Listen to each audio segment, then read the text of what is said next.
This is a story that starts with a simple prank and it ends with a tragedy that no one can currently explain. Hadden Kelly, a beloved high school athlete golfer, was found unresponsive during homecoming week, and now he is dead and it is not clear why. We bring on forensic death investigator Joseph Scott Morgan to try to understand what may be going on. Welcome to Sidebar, presented by Law&Crime. I'm Jesse Weber. What I'm about to tell you is sad as it is just so strange. 17-year-old high school student Hadden Kelly, a rising golf phenom, is dead. And I will tell you, it is not clear why. Now, we're going to get into what we know based on the reporting and then try to figure out what we don't know. But this past Monday, the Daily Mail reports that Hadden was playing a prank with friends out in Dodge County, Georgia.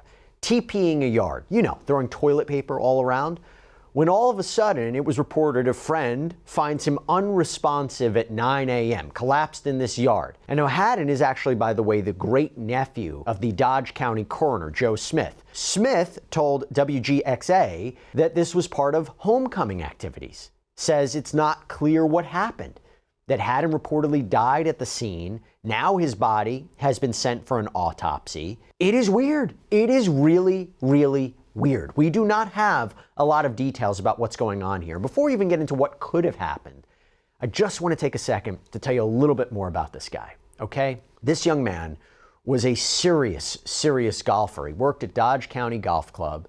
He played for the Dodge County High School golf team. The team and coaches, they released a statement on Facebook that said he was our top performing golfer and always finished earlier than most of his teammates. He always stayed till each team member finished. He could have left, as most of the time he finished first against the competition. It wasn't about him. He stayed to support his team. He wanted the team to succeed. And Smith doubled down on this, saying to WGXA, he played every day, and I believe if that were something he wanted to do, he would have gone pro because he was that good. Dodge County High School released a statement on Facebook saying there are no words to express the sadness that our DCHS family feels for the loss of junior Hadden Kelly. Please join us in prayer for his family, friends, and our DCHS family. Gone from our sight, but never from our hearts. And you can feel how special and how loved he was. So again, what happened? I want to bring in forensic death investigator from Jacksonville State University and host of the Body Bags podcast, Joseph Scott Morgan. Joseph, so good to see you. Always great seeing you. Thank you so much. Thoughts? You bet. Thoughts on this? Yeah, the circumstances are certainly odd, bizarre, as a matter of fact, because you've got a 17-year-old kid who's obviously an athlete, probably in pretty good physical condition. You take a look at this young man, he looks like the picture of health. He's long, lean. Externally, you don't see anything that would give you pause to say, this person's got some kind of health condition. He's not like morbidly obese or anything like this. There's even images, these still images of him swinging his golf club. He's got this beautiful backswing, very long swing. You can tell he's very practiced, spends probably a lot of time on the range. And I've been to Dodge County, Georgia, Eastman, Georgia, that area. It's hot. It is hot during the summertime.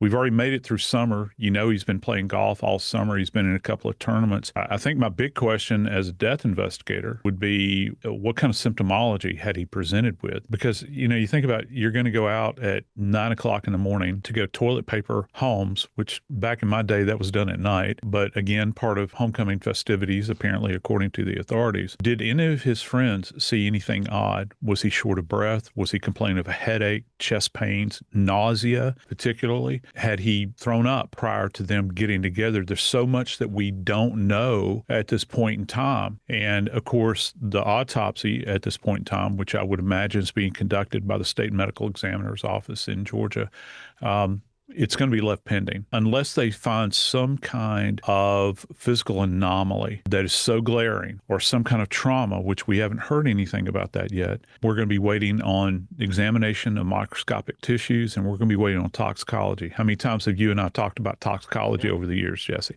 And that's going to be a big key here. Let me ask you something. Have you ever sat through a meeting and you thought at the end of it, wait, what did we just decide after all of that? Maybe you sat through a really good discussion, but then you lost track of what the action items were later on. Look, I've been there. I'll freely admit it, but that is why I want to bring your attention right now to our partner, Plaude AI, and their newest product, the Note Pro. Okay, this right here is an AI meeting assistant that is designed for leaders. It's about the size of a credit card. It's slim, it's portable, and by the way, look at that.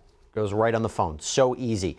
And let me tell you something about this. I can keep mine with me for brainstorming sessions when we're planning new episodes of Sidebar or interviews. It picks up voices from up to 16 feet away. It filters out background noise. It can record nonstop for up to 50 hours. But here's the real game changer. It captures absolutely everything. Audio, pictures, written notes, highlights, and then the app turns it all into structured summaries with insights and clear to-dos that you can then share with your team. And with Ask Plaude, it's like having a second brain. It can draft up follow-up emails. It can pull data reports. It can even help you brainstorm, all based on the context of your meetings. Plus, Note Pro can give you peace of mind. A display screen shows your recording status. It has Apple Find My, fast file transfer. It meets the highest privacy standards, so I feel secure using it even for the most sensitive of topics. And if you're like me and you want to make the most of your time, it's time to try the Plaude Note Pro. So right now, you can get 10% off of Plaude's other features, the Note and Note Pin, with code Jesse. Just click the link below or scan the QR code on screen.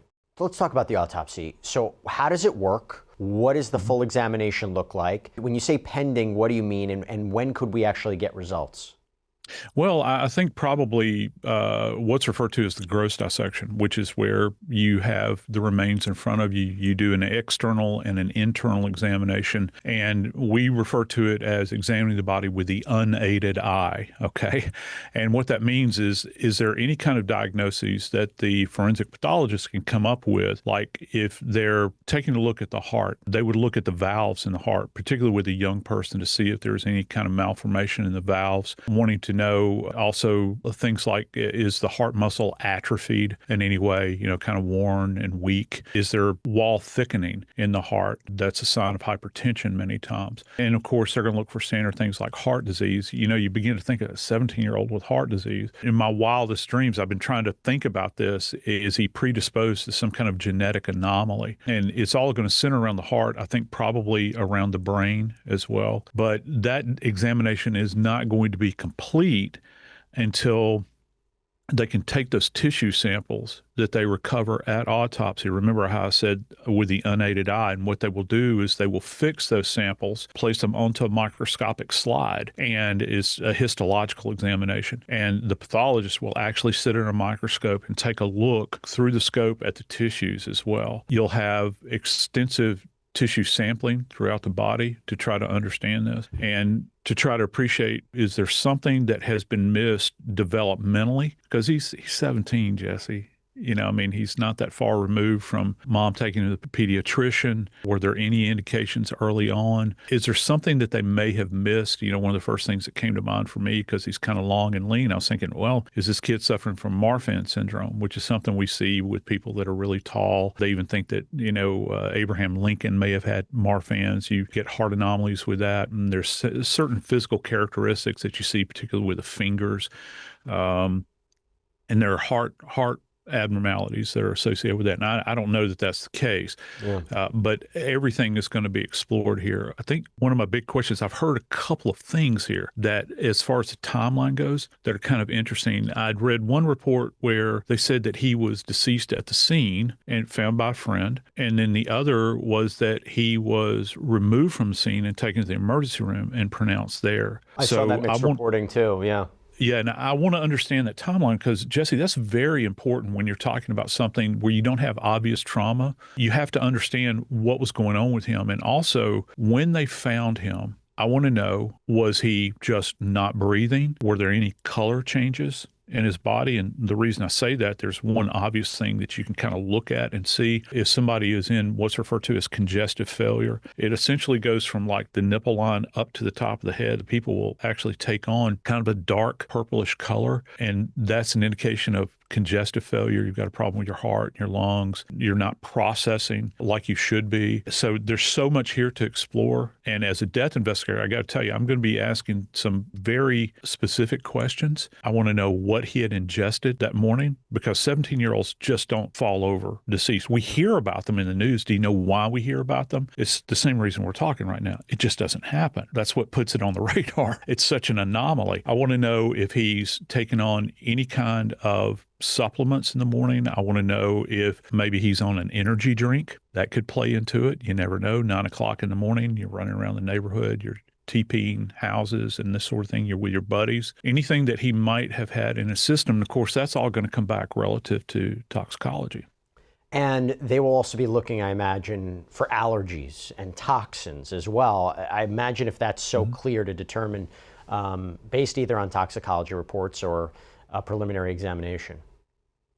Yeah, it would be. Well, first off, you got to go back in time relative to this young man's history. I kind of, talked about that a little bit. Had he been followed for his entire life by a physician developmentally? Was there anything? And also, I think important to try to understand is over the past few weeks, has anything changed relative to his appetite, his activity? This kid is really into golf. So if you've got let's just say he's become lethargic or kind of listless. He's complained of being tired, for instance, or fatigued. Did any of that symptomology precede now, what we're seeing now? That's an important question to ask. Has his diet changed at all? And, there are those outlier things too that I'm still, because it's a death investigation. I'm going to want to know if he had ingested something. Did anybody have access to anything he was drinking or anything he was eating? That's all on the table at this point. You have to consider this. How expansive does a death investigation go?